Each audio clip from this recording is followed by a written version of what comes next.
Hello, Reality 101, Episode 10 with Bren White. Thanks for joining me again. How can you be sure of what is true? There is a process to this, there's a discipline, and it fits with the way that the human brain was designed. How can you be sure what is true? Now, this is a crucial question because the human brain is actually designed to have a basis, an anchoring in reality, in truth. The input that is needed for the brain to function properly is truth. Now, this has been minimized by a lot of different people over a number of centuries. And in different ways. It's been minimized on purpose. The reality is that human beings do not function well unless they are taking in truth into their brains as the baseline for their thought process. Now, this should make sense, just in terms of basic logic, that human thought process needs to have positive, accurate, objective truth that is the input. Now, everybody who went through IT, I went through Fortran back at Purdue University many years ago, and all those early languages that it all turned into IT these days. One of the first things that you learned about programming languages was that for any computer, anything that was along these lines, trying to produce some kind of a process, a processor, computer-wise, was garbage in, garbage out. If you put data in that was not true, that was not founded properly in the right assumptions, you would end up with an output that was bogus, that was totally useless. And this is true in every respect with the human brain, garbage in, garbage out. If you are taking in from early years and through your college years and after, in work settings, if you're taking in, and even through the mass media, information that is not true, it actually undermines your brain function. It undermines who you become. It undermines even the integrity of your personality, your character, because your thinking is damaged. Garbage in, garbage out. Now that, we used to say GIGO, that is something that is also a human universal principle. If you and I do not pay attention to what goes into our brains, we end up with a bunch of junk in our lives, in our living, in our daily living. And some of it is ruinous, some of it is terrible, some of it is useless, and some of it puts us on the wrong track, gives us the wrong perspective, gives us the wrong attitude, the wrong assumptions about life. So what we're talking about in the series is crucial to you. That's why I'm talking about it. There's no other reason. It's crucial to you and to the people that you care about. So last time I was making some key points about the fact that it matters what you think. It matters how you think. It matters what you take in to your thinking. All these things matter. But when I say what you think matters, do you realize that your brain is hardwired to know that that is true? When I say to a human being that your thinking matters, their brain actually knows immediately that that is true. It is a truth. It's a truth. what the human mind is thinking matters. There is no way around that. So you've got to give some thought to this as a human being. You've got to give some serious thought to what I'm saying. The brain knows these things, and as I said before, intuitively, the brain, because of its design, actually is aware of a whole set of things, whether they work or whether they don't, whether they're good inputs or not. And after even a little bit of trial and error, the brain knows for sure what is true and what is not. Now, this is the way things are set up. But when I say that to you, if you aren't sure about what I'm saying, that it really matters, your thinking really matters, if you doubt it or aren't sure about it, it means that your thinking is already influenced in a negative way. It's already been undermined in some way. If you don't think your thinking matters, that means that people in the world who have some evil designs have managed through mass media and other means to influence your thinking. And it's very possible that your thinking is actually controlled by the world. It's controlled externally from you. That is, big tech, mass media corporations, various governmental agencies, international organizations, people who have their own agendas in the world, and they happen to be really evil agendas. They sometimes dress them up as if they are charitable and noble, but in fact, it has everything to do with the control of human beings, of their minds, of their money, of whatever their potential is. Now, this is something that's been going on for a long time. It's only been made worse by various kinds of technologies and even the internet bringing a number of things together. So the control factor, you and I have to be very, very aware of. There is much to lose, much to gain, depending on who you are with what is going into your mind and then what comes out. There are a number of things we need to touch on. I'm just going to touch on a few things to kind of help get some real clarity and equilibrium here. The first thing I have to say is that evil people are always trying to erase truth. They're always trying to erase history because the truth is embedded in history. And this is what I told you earlier on, that the Bible, the Holy Bible, the greatest document, the greatest manuscript that exists on the earth and throughout history, it is that because it is history of the history of mankind, and it is the truth about mankind. It's the truth about everything, and the more you study it, the more you'll realize, as you read in Psalms and Proverbs and all the way through to the words of Jesus, you will see that there are many, many statements, many things that are messages that are absolutely 100% verifiably true. And your brain may know the moment you read it. And this is true for a number of things, and I'm going to try to share a couple of those things in Psalms and Proverbs today. Now, because evil people operate a certain way, I'm going to read a couple of things from the Bible that give insight in any case to what evil is.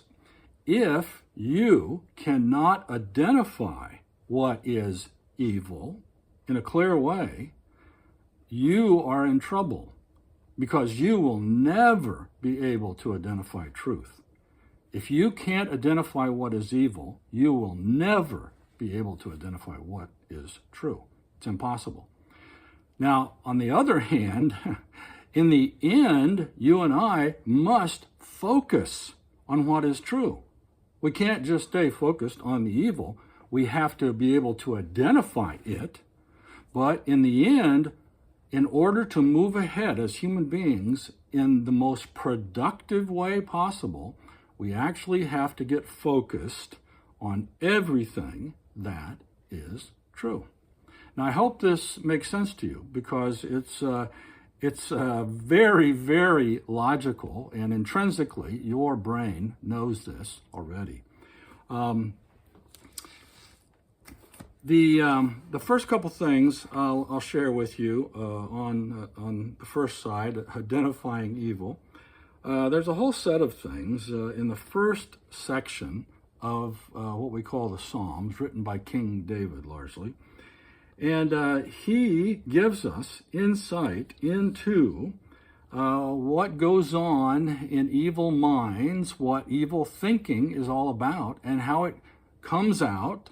What are the effects? What are the outcomes of evil? And in the end, what are the consequences to those people who pursue these evil things that are so prevalent in the world today? So there is truth on top of truth on top of truth right here that I'm going to be sharing with you. This is chapter 11. I'm going to jump around a little bit to Psalm chapter 11. And in verse 3, David says, "The foundations of law and order have collapsed. What can the righteous do?" The foundations of law and order have collapsed, he's saying, in his time. And then those who are trying to do what's right, what can they do? What can they do? So this question. And he says, the Lord still rules from heaven. God is still in charge. God, the one who made all things, who sustains all things by his own breath, by his own power, he still rules completely over all the earth, over all the nations. You have people who are acting as if they have control over nations, over governments, over various technologies and things, but he is in ultimate control of every single thing. The Lord still rules from heaven. He watches everyone closely. Don't be thinking that God is not aware of what's going on the earth. Examining every person on earth. Now, this is how great God is. He is able to design a brain that monitors itself and can intervene on itself, and in fact can change its content, its processing, and its outputs. That same God, the living God of all, he actually watches over everything, over everyone on the earth, and he examines every person on earth.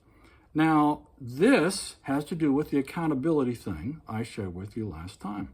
This is reality. There's no way of getting around this. Now, some people want to not hear some of this and read some of this, but in fact, this is the truth. And deep down, most human beings actually know this. The Lord examines both the righteous and the wicked. He hates those who love violence. He will rain down blazing coals and burning sulfur on the wicked, punishing them with scorching winds. Do not think that God is being kindly toward the wicked.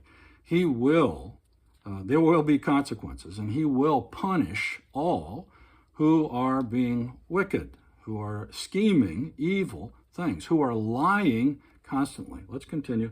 He gets into the details of this.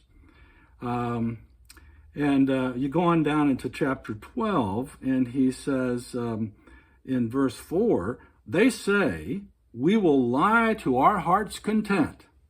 We'll just keep lying. Our lips are our own. Who can stop us? This is King David. He is saying what a lot of the evil people in the world right now are saying. Nobody can stop us.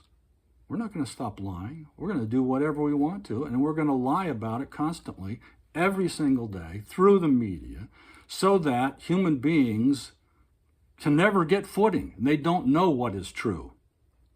This is what evil people do. They lie constantly. Okay? Very important to be aware of. This is from the Word of God. This is the most historical document on the face of the earth. This has to do with the history of man. The Lord's promises are pure, and he's trying to bring a purity, a clarity to our thinking by what he shares with us. That's what truth brings. It brings a focus. When you and I realize what's evil, we realize how terrible it is and what the terrible consequences and outcomes are connected to it, then we can begin to focus on what we were actually designed to focus on. That is God and his truth, the truth, words coming from his mouth that are supposed to inform us and enlighten us and shape us. That's the whole design right there. In a relationship with the one who made us, to be in relationship with him, to share our thoughts with him, to walk each day and to reflect on how good he is and all that he has done and the complexity of it, and to share our thinking and allow him to guide our thought process so that it actually is good. It actually doesn't bring ruin and destruction in our lives. It's the whole point. The truth.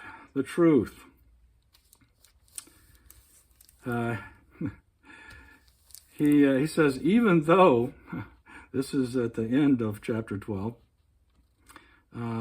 all these different lying generations he's talking about, even though the wicked strut about and evil is praised throughout the land, mass media, television, social media, broadcasting how great evil is, how great these evil things are, to no avail. To no avail. The Lord looks down. This is chapter 14 of Psalms. And by the way, David has just said, only fools say in their heart, there is no God. So you have intellectual people, especially starting with Nietzsche and Marx and others, intellectual people who are actually fools. They were saying in their hearts, there is no God. And everybody who follows things that they wrote and are influenced by things that they and others that they influenced wrote, which is a lot of people, by the way, in terms of modern society, they are fools. These intellectual minds, some of these great philosophers, were fools because they said in their hearts, there is no God. They are corrupt and their actions are evil. Inside these people is corruption, ruin. They are rotten inside. Their actions are evil. They do stuff that is bad, that's evil, that is not right, is not caring. The Lord looks down from heaven on the entire human race. He looks to see if anyone is truly wise, if anyone seeks God. But no, all have turned away. All have become corrupt. No one does good, not a single one. Will those who do evil never learn? So this has happened throughout history, every generation. This is what we can't erase. This is what we can't allow Satan and his puppets, there are many, to erase in history.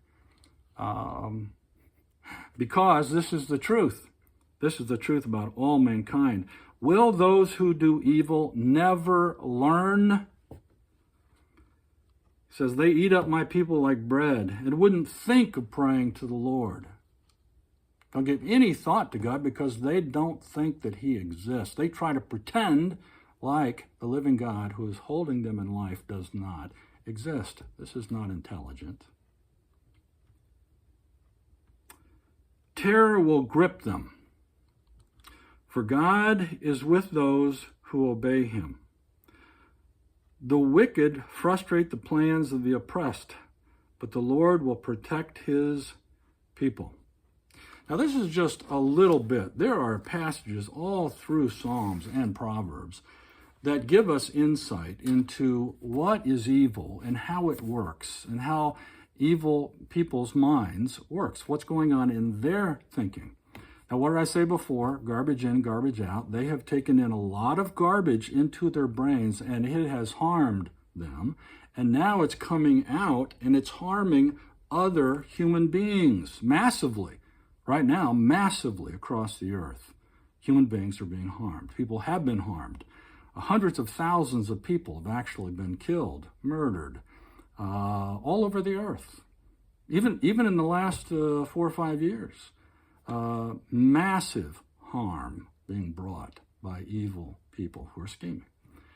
Now, the last thing I'll say today, in closing, is that to have some equilibrium for you and I to actually understand where we're supposed to be, what we're supposed to be doing with our thinking, I'm just going to share a couple of things that are found really in the New Testament, in the Bible, because they basically cut through all the nonsense. All of the nonsense and noise that is in the world right now. And so one of the things that is said, and it's said by the Apostle Paul, who was an intellect, he was brilliant. He was a brilliant person, but he came in direct contact with Jesus Christ in a special way. And he ends up telling followers of Jesus in Philippi in particular, Philippians 4:8, he tells them to fix their thoughts on what is true. This is what the brain is made for, to get true inputs so that there can be good and right outputs in the living. This is crucial. If you ignore this, your life will be a big pile of nothing. If you ignore what I'm saying right now, your thoughts have to be fixed on what is true in order for your life, your living, to be true, to be anchored in reality. Otherwise, you're just pretending. You're totally floating along, and you are pretending a whole set of things, and you will see the consequences, the negative consequences of those things. There's no doubt about that. That's just the way it works. You reap what you sow. If you aren't thinking about it, you won't be living it. Now, this is the way that the brain works. If you're not thinking about it all the time, it's not going to be shaping your daily living. This is why you and I need to think about the one, the only one who is good, the one who gave us this capability to think in this most complex way, really awesome way. And so really whoever you focus on becomes the content, the reality of your daily living. And this is crucial, even for ardent followers of Jesus Christ. This is crucial, but it's crucial for all human beings, all human beings. If you're not thinking about it this way, in a focused way, you won't be speaking about it either. If you do not think about these things the way I'm talking about, in a focused way, you'll not be talking about the truth. You won't be sharing things. You'll just be trying to survive and gliding through and bouncing off different things that are being thrown out in the world. And you won't be able to stand up for anything. You won't be able to speak the truth at all. And you just keep your head down. And that's not what your brain was designed for. That's not what your life is for. And that also your brain already knows. Your brain knows what I just said. One of the first things that we heard from Jesus, we heard him talking about not worrying. Don't worry. It's not going to add anything, any meaning to your life. You've got to think in a focused way in order to have a positive impact coming out in your daily living. And the Apostle Paul really rings this home. He says, don't worry about anything. Instead, pray about everything. You and I need to talk with God about everything going on. We'll talk more about self-talk and reflective thoughts another time, but this is what the human mind is for. You and I have been built for relationship, in particular, vertically, with the one who put us here, who's sustaining us. And we need to be talking with him about everything. This is not a religious thing, per se. We need to be talking with the one who put us here so that we do not get all tangled up in all the noise of the earth and the worry that goes along with it. And then he said, then, when you and I do this, when we talk with God about everything, then you will experience God's peace. His peace will guard your hearts and minds.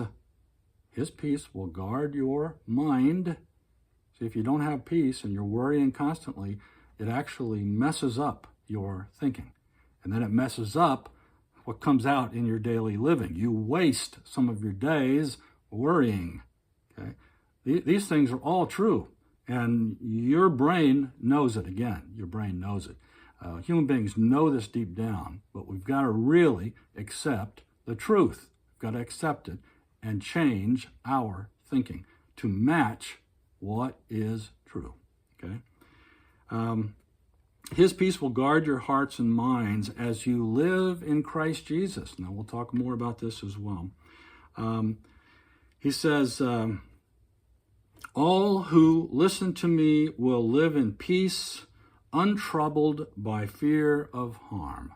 Now, this is something that comes out of Proverbs from Solomon as well. This is part of the anchoring that your mind needs. So fear and worry get pushed out because you're thinking about things in a different way.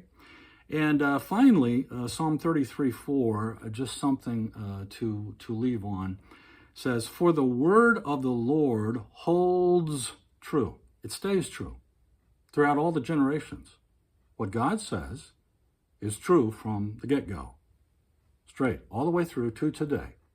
What God says is 100% reliable and true. And we can trust everything he does because he is the only good one.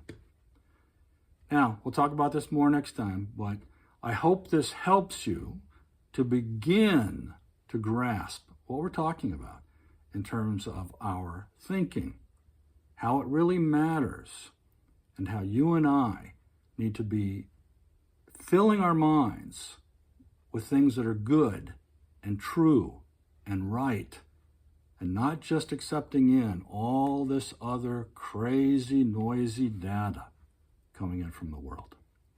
God bless you. Stay strong. Bye-bye.